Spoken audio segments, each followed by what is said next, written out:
Salatullahi taghshakum habibi wa alikumu wa yaghshakum salamu ala qadril jamali ma'al kamali warahmatullahi wabarakatuh.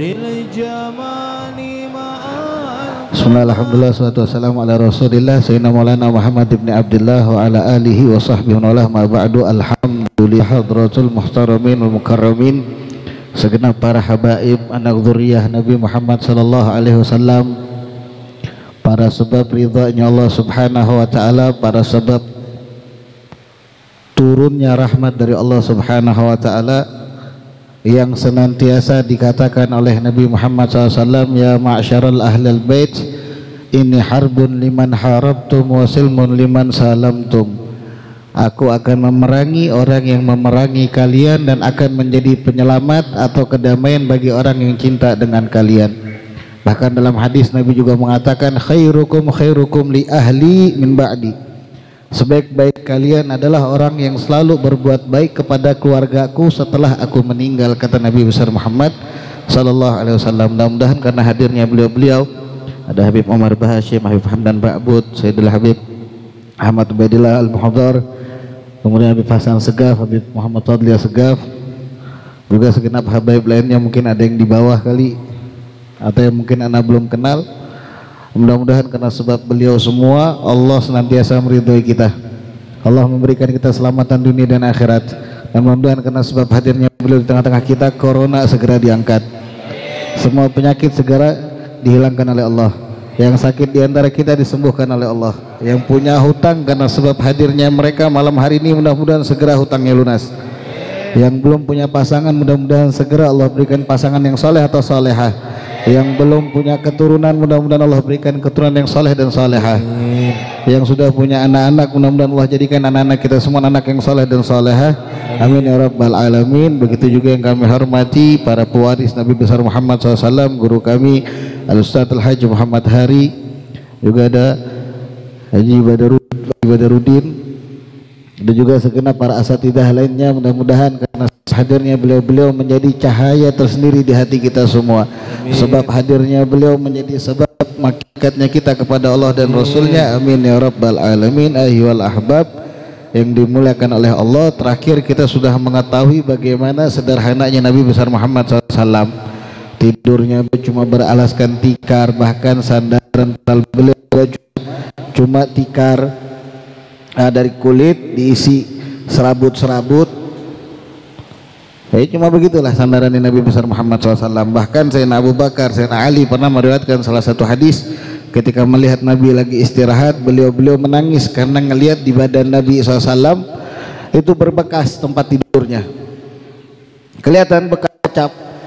Coba kita tidur di atas lampit, ya lampit ya kata orang Banjar tuh, tikar yang dari rotan, tidur aja 5-10 menit, bangun-bangun kan kadang ngecap, apalagi nempel muka, atau mukanya garis-garis. Nah ini Sayyidina Abu Bakar, Sayyidina Umar, Sayyidina Ali pernah melihat Nabi SAW tidur di atas tikar seperti itu, sampai dikatakan itu raja di Persia, tidurnya enak, ranjangnya Masya Allah. Kata Nabi SAW, inna firasya farsi finnar, sungguhnya kasur tempat tidurnya raja-raja seperti itu di neraka, sedangkan tempat tidurku yang ini bakal ada di sorga.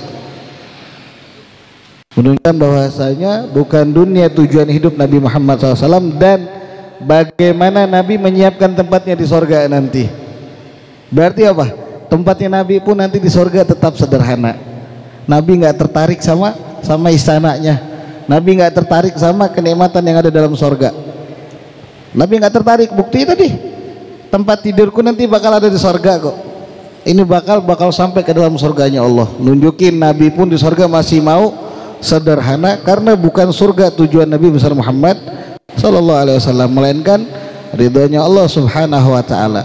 Makanya Habib Ali bin Muhammad Al-Habsyi berkali-kali mengingatkan para muridnya, para pecintanya, fi jannatin masyagani min wasfiha illa likaunil hibbi fiha khayyama, di sorga nanti bukan karena nikmatnya istananya, bidadarinya, makanannya, sungainya, kesejukannya, bukan itu yang ngebuat aku pengen masuk, kecuali karena sebab ada illa likaunil hibbi fiha khayyama, karena sebab ada kekasihku tinggal dalam surganya Allah Subhanahu wa taala. Bahkan salah satu ulama pernah ditanya, kabarkan kepada kami apa yang kira-kira menjadikan kami semangat untuk masuk surganya Allah. Maka kata si ulama, fiha Rasulullah, cukup di dalamnya ada Nabi Muhammad SAW, jangan yang lain katanya, kejar aja Nabi Muhammad, pasti kamu dapat yang lainnya. Tapi kalau kita nggak ngejar Nabi Muhammad, nggak mau dekat Nabi Muhammad, jangan harap dapat yang lain. Ahyuhal ahbab yang dimuliakan oleh Allah, sekarang kita masuk ke Al-Faslus Tsalis fi sifati khatamihi sallallahu, fasal yang ketiga tentang cincinnya Nabi besar Muhammad sallallahu alaihi wasallam. Kana khatamu Rasulullah sallallahu min wariqin wa kana fussuhu habasyian. Cincinnya Nabi besar Muhammad SAW itu dari perak, ikatnya, embannya itu dari perak, dan matanya Nabi SAW paling sering pakai batu-batuan dari Afrika, entah zamrud atau ruby atau sapir. Bayangin Nabi keren nggak kira-kira? Keren. Jadi jangan kaget kalau ngeliat Habib Moh batunya mengkilat-kilat, lah nabinya keren kok. Masa kita mau pakai batu apa? Batu kerikil dicat. Ikatnya kok harus perak, Bib? Karena Nabi pakai perak. Karena Nabi SAW pakai perak. Sebagai ulama ada yang mengatakan kalau pakai besi biasa itu makruh, ada yang bilang demikian, tapi ada yang bilang khilafullah, ada yang bilang mubah. Walhasil kalau Habib Moh ditanya kenapa pakai perak, karena Nabi pakai perak, selesai. Sebab apa? Anda nggak mau nyontoh kecuali orang yang paling keren, nggak mau nyontoh kecuali orang yang paling istimewa kayaknya. Percuma nanti kalau kita ngikutin pemain bola, dia bakal mati, ya kali masuk surga, iya kali dia nolong anak, iya kali dia bakal tahlilkan anak, iya kali dia bakal nyambut anak dalam kubur, iya kali dia bakal ngasih pertolongan waktu di mahsyar. Tapi kalau anda nyontoh Nabi Muhammad SAW, walaupun hal kecil bakal jadi keselamatan. Kemudian walam yarid anhu sallallahu annahu labisa khatiman kullahu aqiqan, tapi tidak disebutkan dalam hadis secara mutlak bahwasanya batu-batu yang dipakai Nabi SAW itu khusus batu akik. Ya tadi itu ada zamrud, safir, ruby, kadang pakai akik Yaman, kadang pakai fairuz. Walhasil intinya batunya itu yang original. Beli jangan yang sintetis berarti. Habib jual cincin? Enggak, syukur alhamdulillah enggak jualan cincin. Itu biasanya Nabi SAW. Jadi pakai batu-batu, dicari yang bersih, yang cantik, yang kalau sekiranya dilihat begini nih, celing-celing gitu loh. Tuh celing-celing kan enak dilihatnya. Nanti ke bawahnya lagi. Itu batunya Nabi besar Muhammad SAW. Enak loh, cuma pakai cincin diniatkan. Ya Allah, saya pakai cincin selain buat perhiasan juga untuk ngikuti sunnah Nabi Muhammad. Berarti selama cincin tadi dipakai di tangan, setiap anak pakai nggak anak lepas, berarti apa? Pahala sunnah. Ketemu orang keren, mau ngasih amplop Habib, gila cincinnya udah celing-celing kata dia. Ngasih berapa kita? Akhirnya kejaga harga diri. Nggak dihina orang, nggak dipandang remeh sama orang. Tapi kalau cincin anak butek, wah melas banget, apalagi dari plastik. Orang lihatnya kasihan. Akhirnya apa? Hilang muruah ilmu yang kita bawa. Hilang yang namanya wibawa ilmu yang kita bawa. Kasihan Nabi Muhammad SAW. Ilmu itu punya muruah, ilmu itu punya wibawa. Bukan kita pengen dihormatin, tapi ada hal-hal yang harus kita hormati biar ilmu kita manfaat. Makanya jadi ulama itu nggak mesti selalu yang lusuh-lusuh. Orang yang zuhud pun nggak mesti yang lusuh-lusuh.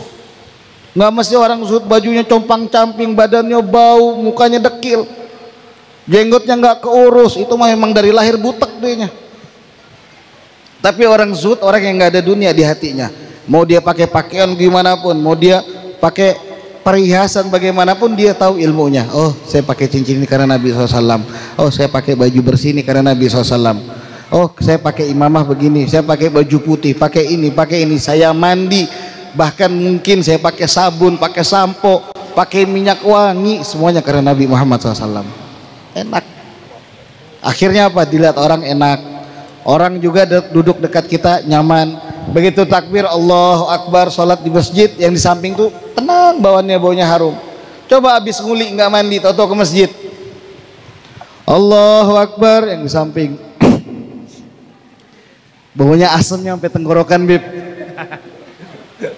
Kan nggak enak. Dia nggak pakai deodoran pula, nggak mandi, naudzubillah. Oh enggak, kita zuhud, kita nggak cinta sama dunia. Bukan ini tujuan hidup kita. Loh, tapi kamu nggak tahu Nabi SAW pernah bilang, an-nadhafatu syatrul iman, innallaha jamil yuhibbul jamal. Kebersihan itu termasuk bagian dari iman. Bagian dari iman. Dan Allah tuh zat yang maha indah. Allah suka sama yang indah-indah. Jenggotnya dirapiin, jangan berantakan. Ini lagi berantakan, nanti Padli ya kita barapiin jenggot lagi. Dirapiin di barbershop, nggak apa-apa, agak mahal. Yang penting rapi. Sebab apa? Kita umat akhir zaman nggak mampu untuk ngikuti Nabi SAW dalam perkara sunnah seperti salafun soleh. Nggak semua dari kita kan bisa puasa. Ada tadi yang puasa Senin, dari semua yang hadir mungkin 1-2 orang. Ada tadi yang sholat kemarin malam, sholat malamnya sekian ratus rakaat, dari sekian banyak nggak ada, anda yakin 100 wib? Nggak ada kan? Paling nggak kita mengambil sunnah yang lain. Sebab dalam hadis Nabi SAW bersabda, man tamassaka bis sunnah dakhalal jannah. Yang berpegang teguh dengan satu sunnah, kewajibannya dia jaga 5 waktu, kemudian dia pegang satu sunnah aja, masuk surga, kata Nabi SAW. Enak, cuma satu sunnah. Lah ini Habibmu jenggotnya rapi, cincinnya perak, gamis, imamah bersih, sorban pakai minyak wangi. Berapa sunnah yang anda pegang? Jadi anda yakin orang yang hadir di majelis Rasulullah, dia hidupkan Rasulullah, dia kerjakan sunnah Rasulullah, dia jaga kewajiban yang diajarkan Rasulullah, dia pasti masuk surga. Amin. Selama dia nggak ngebenci keluarga Nabi besar Muhammad SAW. Mau seburuk apapun dirinya, mau sejelek apapun dirinya, dia jaga aja yang tadi itu, pasti masuk surga. Pasti nggak mungkin nggak. Sebab Nabi Muhammad SAW benar-benar harisun alaikum, pengen kita semua selamat, semuanya dimudahkan sama Allah cuma untuk umat Nabi Muhammad SAW. Bahkan dalam hadis Allah berfirman, dalam hadis qudsi Allah berfirman, innalan nasu'aka fi ummatika ya Muhammad, kami nggak bakal berbuat keji kepada umatmu di hadapan wahai Muhammad. Nggak mungkin, nggak mungkin. Makanya enak jadi umat Nabi Muhammad, sudah cakep-cakep, keren-keren, istrinya boleh 4 pula kalau berani. Wa an Ibnu Umar radhiyallahu taala anhu mana Nabi SAW ittakhadha khatiman fidatin fa kana yakhtamu bihi wa la yalbasuhu. Nabi, kata Sayyidina Abdullah bin Umar, kadang pakai cincin, kadang nggak pakai. Jadi nanti dipakai, nanti enggak. Berarti kalau yang belum punya cincin atau belum punya kemampuan beli perak, ambil sunnah yang nggak pakai cincin. Karena Nabi juga pernah nggak pakai. Namanya sunnah kok, nggak masalah. Bukan satu kewajiban. Berarti kita cari sunnah yang lain yang sekiranya kita bisa kerjakan. Apa itu? Keluar masuk kamar mandi. Tiap hari. Di sini ada rumah yang nggak ada kamar mandi. Ada nggak kamar mandi di rumah deh? Ada semua kan? Nah itu ambil sunnah di situ. Sama orang tua cium tangannya, enggak, itu bukan sunnah, itu kewajiban. Bakti sama orang tua itu wajib. Keluar masuk kamar mandi itu sunnah. Minum tangan kanan itu sunnah. Diperhatikan, ambil yang ringan-ringan. Beb, saya belum punya duit buat beli cincin, Beb. Kan cincin lumayan, Beb, harganya, apalagi yang mahal-mahal. Ya nggak usah beli yang mahal. Kalau ada perak, beli yang perak. Kalau nggak ada ya sudah, nggak apa-apa, pakai besi biasa atau alpaka kata orang. Nggak masalah. Kalau nggak bisa, ambil sunnah yang lain yang ada di sekitar kita. Makan, minum pakai tangan kanan. Makannya duduk, dijadikan apa? Matlas apa? Dijadikan 3 kali tegukan. Jadi ada 2 cara biasa Nabi SAW minum. Bismillahirrahmanirrahim, alhamdulillah, kayak yang sudah sering kita jelaskan 3 kali. Ada Bismillahirrahmanirrahim, alhamdulillah. Kurang, coba ada air putih nggak hilang hausnya soalnya pakai kopi. Jadi begitu cara minum Nabi Muhammad SAW. Cara minum Nabi, Bismillah, alhamdulillah, Bismillah, alhamdulillah, Bismillah, alhamdulillah 3 kali, atau Bismillah 3 kali, alhamdulillah. Terserah mau pakai yang mana. Biasanya orang yang rajin ngamalkan minum begini, insya Allah yang masuk ke dalam perutnya tidak akan masuk kecuali yang halal. Berarti apa? Kalau dia sudah biasa makan yang halal, ta'at jawarihuhu in abat la, dia bakal taat, anggota tubuhnya dia mau ataupun enggak. Terserah dia mau taat atau enggak, dia bakal taat sebab dia biasa makan halal. Tapi kalau dia makannya udah karu-karuan pakai tangan kiri, langsung dia minum pakai tangan kiri. Ini contoh, nggak boleh, masih masuk live soalnya nanti di demo orang Anda Habib minum tangan kiri. Pakai tangan kiri misalkan, nggak pakai doa lagi kan tadi udah. Ini jangan kaget, mau dia makannya halal, kambing yang melihara sendiri, motong sendiri juga nggak bakal mudah dirinya untuk taat. Berat rasanya. Mau hadir ke majelis saja itu berat, mau sholat apalagi, mau puasa tambahnya lagi. Nggak bakal dia mau sedekah, jangan harap. Pikiran dia cuma ngisi perutnya aja. Naudzubillah, tsumma naudzubillah. Wa taqattum fil yasar laysa makruhan wala khilafal aula bal huwa sunnatun liurudi fi hadis sahih lakin taqattum fil yamin afdal lianna haditha asah qalahul Bajuri. Kemudian pakai cincin kanan ataupun kiri, dua-duanya itu sunnah. Tapi yang kanan ini afdal kata Imam Bajuri, yang kiri ini juga ada hadisnya, tapi lebih afdal yang kanan. Jadi ini nggak makruh ataupun khilaful aula, nggak apa-apa dipakai di tangan kiri.